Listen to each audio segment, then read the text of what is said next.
Hello అందరికీ! ఈరోజు ఈజీగా, టేస్టీగా అయిపోయే కాలీఫ్లవర్ రెసిపీ చెప్తాను. ముందుగా అయితే కాలీఫ్లవర్‌ని చిన్న పీసెస్ కట్ చేసుకొని హాట్ వాటర్‌లో కొంచెం సాల్ట్ ఏసి ఒక 5-10 మినిట్స్ ఉంచేసేయండి.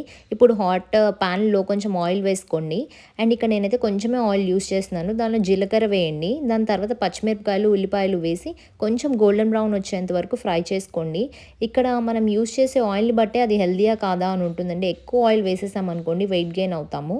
అండ్ కాలీఫ్లవర్‌ని కూడా నీట్‌గా వాష్ చేసుకోవాలి. లేదంటే పురుగులు అవన్నీ ఉంటాయి. అండ్ దాని తర్వాత టొమాటో ఉంటుంది కదా! టొమాటో యాడ్ చేసేసుకోండి. దీన్ని ప్యూరీలా గానీ, లేదంటే పీసెస్‌ని కట్ చేసుకొని గానీ ఎలా అయినా యాడ్ చేసేసుకోవచ్చు.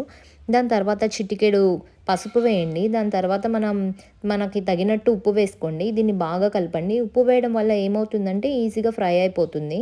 ఇవన్నీ కలిపేసి ఒక 10-15 మినిట్స్ లో నుంచి మీడియం ఫ్లేమ్ వరకు పెట్టేసుకోండి. మూత పెట్టేసేయండి. దీంతో మొత్తం సాఫ్ట్‌గా కుక్ అయిపోతుంది. చూసారా ఇక్కడ కాలీఫ్లవర్ కూడా చాలా మెత్తబడిపోయింది.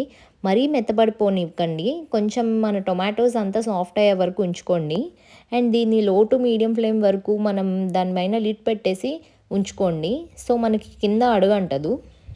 ఇదంతా బాగా కుక్ అయిన తర్వాత కారం యాడ్ చేస్తున్నానండి. మీరు కావాలంటే ముందే యాడ్ చేసేసుకోవచ్చు.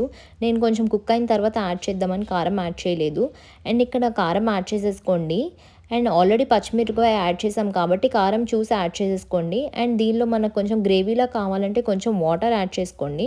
వాటర్ యాడ్ చేయడం వల్ల ఇంకా బాగా కుక్ అవుతుంది.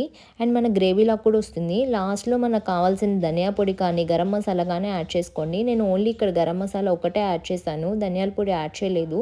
అండ్ తక్కువ మసాలాతో చేద్దాం అనుకున్నాను. అందుకే ఇది ఒక్కటే యాడ్ చేశాను. మీ టేస్ట్‌కి తగ్గట్టు మీరు కావాలంటే ఏదైనా యాడ్ చేసుకోవచ్చు.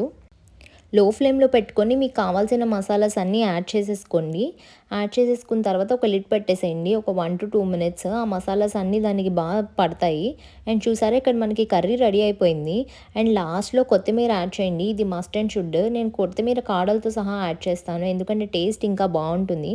కొత్తిమీర యాడ్ చేసేసాక స్టవ్ ఆఫ్ చేసేసి ఒక 5-10 మినిట్స్ అలా వదిలేసేయండి. అండ్ కొత్తిమీర ఫ్లేవర్ అదంతా పడుతుంది.